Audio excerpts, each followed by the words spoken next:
Good evening and salutations, my GH fans. Okay, so let's start off with Michael and Willow because there's a couple of takeaways you can get out of this scene. One, again, she did not listen to a damn thing that Rick said. But you know, one of the reasons why the scene was good was because now she also knows another reason of why Drew is a very deplorable and just generally a scumbag of a human being. So she finds out from Michael that the reason why, she wasn't able to talk to Michael in Germany was because of Drew. Now, what I liked about the scene was that Michael didn't tell her, as she talked about it and she talked about it out loud. She was like, well, if you didn't do it and your family didn't sit there and do it, then, and it just, she had to sit there and discover that for herself. Um, and you would sit there and think, like Michael said when you talked to Carly, there was a moment of clarity with her. But then it just went right back to irrational Willow. Her sitting there saying, well, now that Drew's not there, he's not in the picture anymore, we could sit there and work things out. And Michael's like, no, because I don't want you to sit there and see the kids. And the minute that she sat there and heard the word no, she's trying to make it seem like, once again, he's the bad guy. Oh, you're just not there saying that because you have full custody of the kids. No, no, no, no, no, no, no. I'm saying that because of your wackadoodle behavior of last night. When you came in there, when you pretty much barged through the house, didn't give a damn about how the kids saw you, looking like a nightmare with your wedding dress on and mascara running down your face. That's why. And she doesn't even really sit there and try to defend that. She was like, "Well, I'm their mother, and I need to sit there and see them." And see, this is the thing, right? Like, girl, you may have sat there and gave birth to those kids, but that does not make you a mother. And right now, you're not acting like one. And the reason why he basically sat there saying he doesn't want her to see the kids is just like, you're not in the right state of mind right now. That's the truth of the matter. You might have birthed those kids, but right now, you're not good for them. And so she gets all angry. She leaves in the hub. She goes back to Liz. She tells her what wound up happening and how the conversation went to shit. It says that Michael felt like I wasn't good enough to be around the kids or some shit that she sat there and said. But she did sit there and say, well, I'm going to have to sit there and listen to Rick to make sure nobody can ever take my kids again. But what makes us think that you're going to listen to Rick now? You didn't listen to Rick last night when you came to sit there and talk to Michael in this screwed up state that you're in. And you know what? Listen, I agree with a lot of the viewers when they're sitting there saying, how come nobody sat there and suggested that this woman sit there and take therapy? Like, how come nobody has done that? I mean, granted, the problem is, would she take it? I think she would probably take it if she felt like it was closer to giving back her kids. But the problem is, you know what? Screw it. I'm not even going to sit there and even go down that rabbit hole. But I don't think nobody actually suggested that. So that might be something that somebody should do at some point in time. Now we get to Stella. Stella's listening to talking to Curtis and asking what's going on with Trina, why she break up with Kai. And, Curtis is like, listen, I don't want to get into it. I don't want to betray Trina's confidence. But it's a little bit more than that, though, because it has a lot to do with not just, well, it's a little bit more to do with it, but, he's just like, listen, if she wants to tell you, she'll tell you.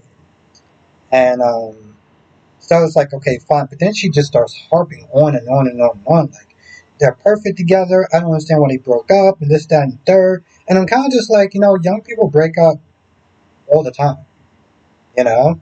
It's not the first boy she's gonna sit there and break up with, and she's is not the last one that she's gonna sit there and break up with. So like, I get that she was in the dark place, and you know, she finally has some light, some smile, smiles and stuff like that. But like, I don't think like I feel like she's taking it more seriously than it should be. Up until a point where she's like, "Oh well, I think that everybody should sit there and rally up and try to get those two back together. And if y'all not gonna do it, then I'm gonna do it." And just like, this isn't cute. This whole meddling shit that you're doing isn't cute. You know, I'm like, why don't you before you do that? Why don't you talk to Trina before you start trying to fix things? Because until you know the reason why they're not together, maybe you should find that out before you start trying to have all these plans and schemes and stuff like that to try to get those two kids back together. But, Stella has always just been one person that doesn't know how to stay in her lane. So they talk for a while, and eventually they go to the Metro pool. Now, Drew was at Liz's place looking for Willow, and Liz is like, she's not here. And even if she was, I don't think it's a good idea for you to see her. She's not exactly in the right state of mind. Um, Drew's all like, oh, I just want to help her and this, that, and the third. And I don't know if Liz said this, but I was like, bro, if you really want to help her, or she said something similar to that. She was like, if you want to help her, stay away from her, give her time to recover, because right now, you know what I'm saying, like she's at her limit. But we all know Drew. Drew is more about him and, you know, what Willow can do for him. So they talk for a little bit. Jason comes by. They go back and forth. Jason just pretty much says what the audience says as far as, listen, Willow has to sit there and pick her life up, pick the pieces of her life back up after you done destroyed it. I also add that she did that too, but you get what I'm saying. Drew eventually leaves. Jason comes and asks for a favor as far as where Brit's body was sent to. And, Liz does it. And, Jason goes down to the place where her ashes was.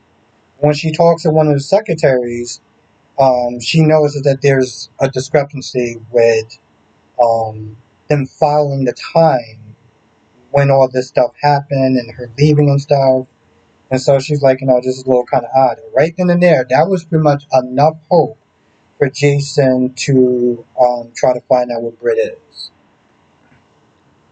So Michael pretty much just tells Carly about his conversation that he had with Willow and how at one point she seemed like she was back to her old self before she practically turned to Snow 2.0 when she didn't get her way. And that's the thing though, like,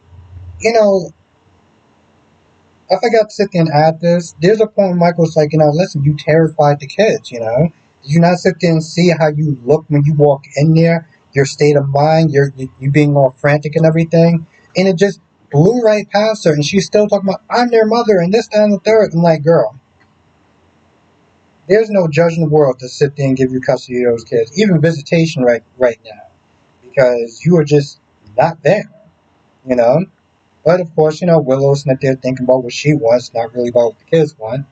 And that's the thing, this whole bribery thing with Sitwell, I don't even understand why he did that.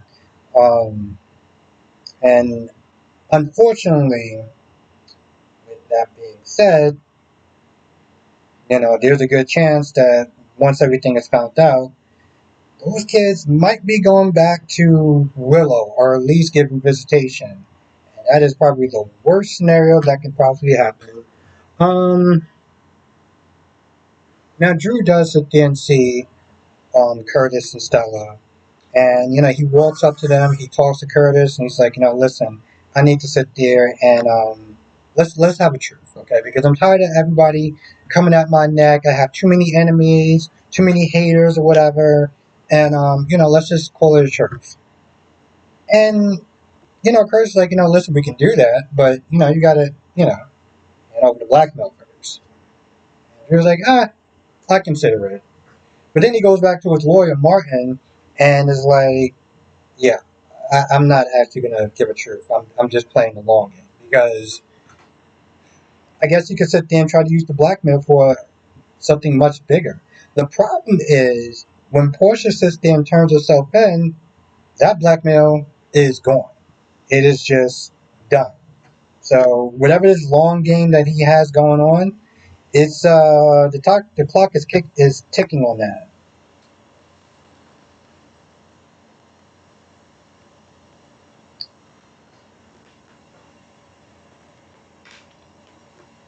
I'm gonna be honest. I didn't really care for the conversation that Carly had with Jocelyn. I do feel like you know what it is. I just feel like it's one of those things where it's like, unless you're a mom with a teenage daughter or a young adult daughter, you're not going to really appreciate the scene. Honestly, to tell you the truth, I found the scene more annoying than anything else. But it is an important scene still because when Jocelyn comes back to Vaughn, you know, she tells him about the fact that Anna is not there getting in Carly's head with some of the stuff that she was not there saying when they had their mother and daughter talk. But it just proved that Anna is just relentless and she's most likely not there digging into him. And that's when Vaughn's like, yeah. And speaking of that, Jack pretty much pulled them off the case, thinking that they might be compromised or at the very least Anna's getting too close.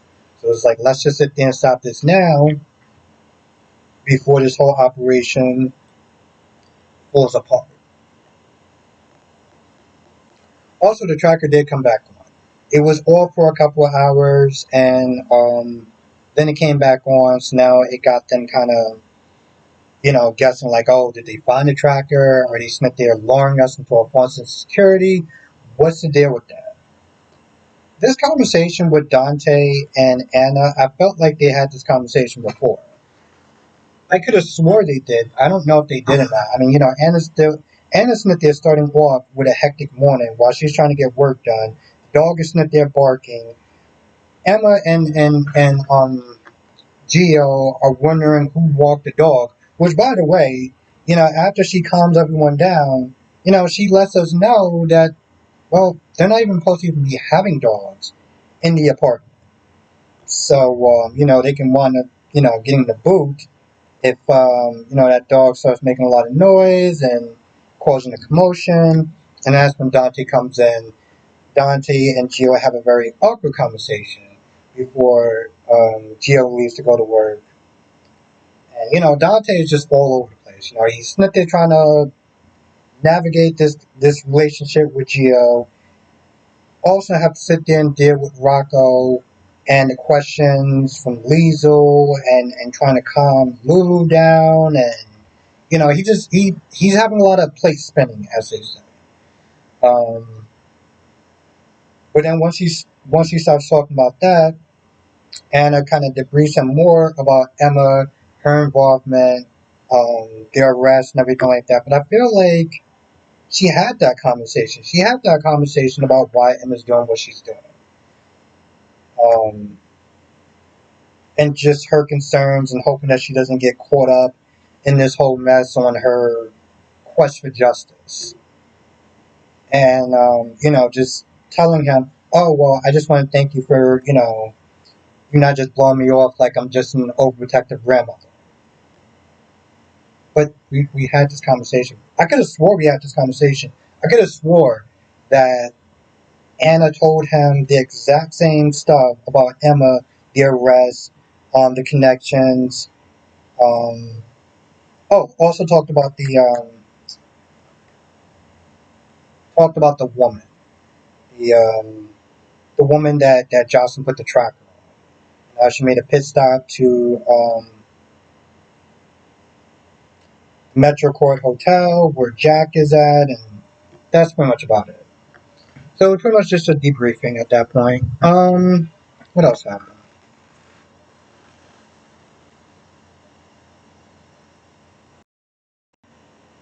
Oh, and then there's a conversation with Vaughn and Emma that doesn't really go anywhere. He just apologized for, kicking her to the curb for Jocelyn. And, this all happens because Emma lets go of the leash. I thought she didn't have a leash on the dog, but apparently she did. And the dog went towards, Vaughn and, Emma was like, why don't you go sit there and get the dog? Because I don't feel like, like, he was like, nah, bro. I'm like, nah, it's just I'm working. Then Vaughn came over there, apologized or whatever, and it didn't really go anywhere. But then all she sits there and says is that, she didn't really want to talk to him because, she still had the master key on her. Okay? When are you going to use that master key? Because I felt like she had that master key for like about 2 weeks. I know soap opera has a different definition of time, like 2 weeks, a month could be like 3 days, but like, um, maybe you're going to use that master key. Anyway, I feel like that's generally about it. I can't think of anything else. But if I miss anything, write in the comment section below. Come to the live stream tonight, 8 p.m. Eastern, 5 p.m. Pacific. I will be sitting there talking about all the shows. Yeah, and I'll see you in the next video.